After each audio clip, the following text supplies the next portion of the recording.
So putting your line on your reel, what I do, many people do it differently. This is what I do, is I take the end of your line. You can't really see because it's not very visible. It's 15 pound. And then you thread it through each one of these eyelids all the way down. Make sure not to skip them, because if you skip them, it could affect your casting. Bring them all the way down through each eyelid until you've reached this little eye hole right here. You want to put it through the eye hole, and I'll meet you when I get it to there.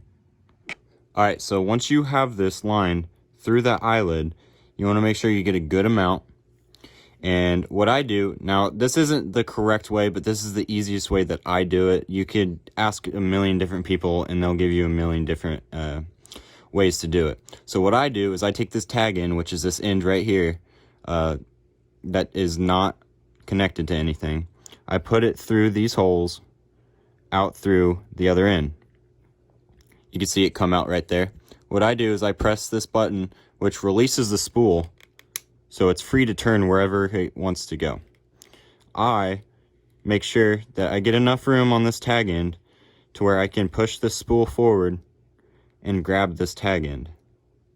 Now that we have the tag end, we can thread the rest of that line through. And to keep the spool from moving, I move the reel to lock that spool in place. Now what you want to do is you want to take this line right here, pinch it with your fingers, bring it up, and have enough room to tie a couple knots. It could just be literally knots that you like tie your shoe.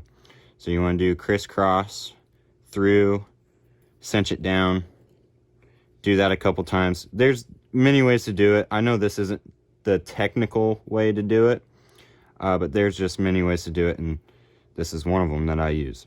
So you want to make sure when you cinch that down that that line doesn't move. Because if that line moves, then when you're reeling in a fish, that line is free to go wherever it wants, and that's not what you want, and that'll actually make backlashes, which are not good. So keep tying those knots down until the line doesn't move anymore.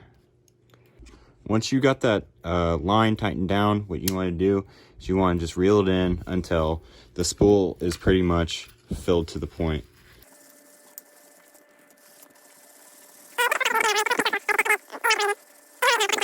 This is 15 pound Omniflex line, and I say right about maybe a couple more.